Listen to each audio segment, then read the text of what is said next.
So in this video, I want to take a moment to share on some emotion cards I use in my kids' life coaching practice, Family You All Right. And the creator of these is James Harrison, licensed clinical social worker and therapist based in the Bay Area of California. So these cards are wonderful, and there are so many ways to use them. They have been a great support to me as I work with in the realm of emotional health and stress reduction. That's a big part of my practice when we talk about integrating well-being with genius amongst our young people in particular. So some of the first things that I will do is, depending on how young they are, with my 9-year-olds, I will just say, okay, I'm gonna use these cards and I want you to tell me what emotion you think this is.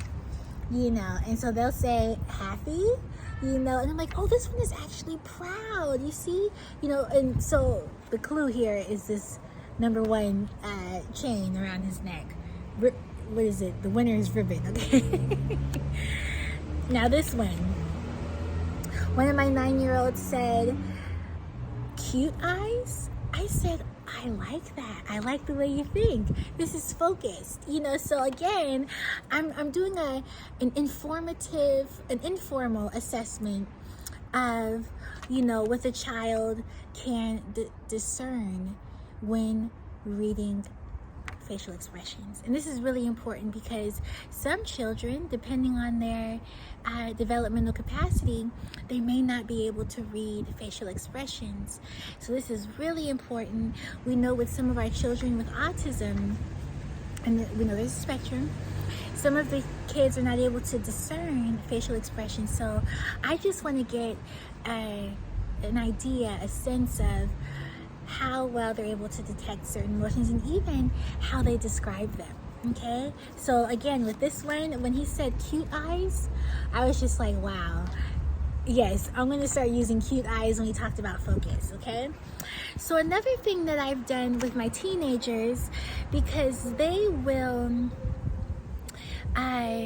there's a lot of competing emotions. I feel like this, but I also feel like this. I want to do this, but then this is, so it's like, okay, energy is in motion right now. You're feeling all those emotions, right? Energy in motion, emotions. That's not original with me. That's ancestral wisdom, okay? And research backs it up. So what I'll do is I'll say, okay, if we have, these two emotions, and we have jealous and focused, show me the conversation between these two emotions. And what I love about these cards is they're so easy to use. The kids love them. It feels like a game. They're high quality. And I'll just say, okay, let's grab another set. This one is curious, and this is proud. What's the conversation between these two emotions? So with one of my 15-year-olds, she actually did a puppet show using the cards, and so we're like, doo-doo-doo-doo-doo. I showed her, what it could look like, and then she did her own puppet show with the cards. Another one, hopeful and surprised. And the other great thing about these cards is that because they're so visually appealing and wonderful to hold and easy to use, it's fun. It just really brings emotions to life for the kids. Another thing I've done, and I'll make another video on how I use emotion cards, is with one of my teenagers, we had played a little game of crab soccer. So crab soccer is when you get on your hands and your legs and your back like this walking, and she had to pick up the emotions while being in that physical position. Okay, and so we had to race, so we had to pick up the positive emotions, and then and she had more positives on her side, so she won. Look, I can't accept losing, but she won and she was able to pick them up. So then I said, okay, now we're going to do a variation. I want you to pick up the cards that are left, pick up the emotions that are left.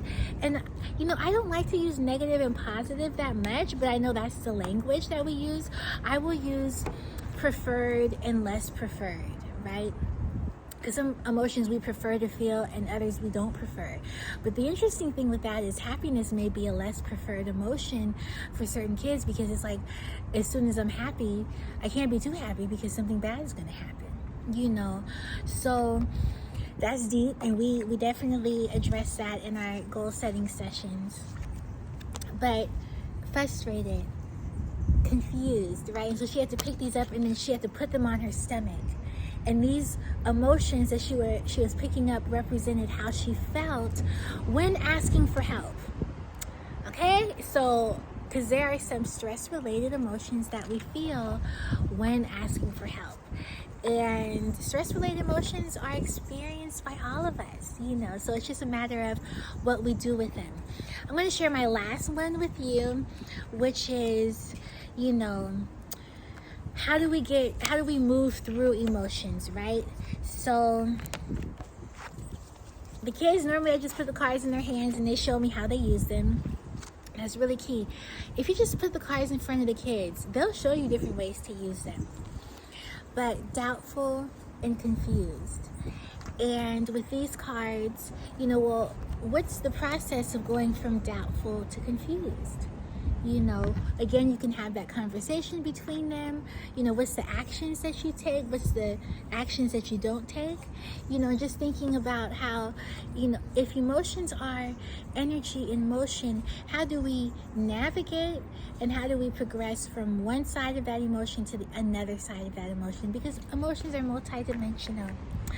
Let me know how you use emotion cards in your practice with young people and families. You can find these on the website familyyoualright.com, I think. I will definitely put it in the description so you can access them for yourself. I look forward to hearing from you, and take good care.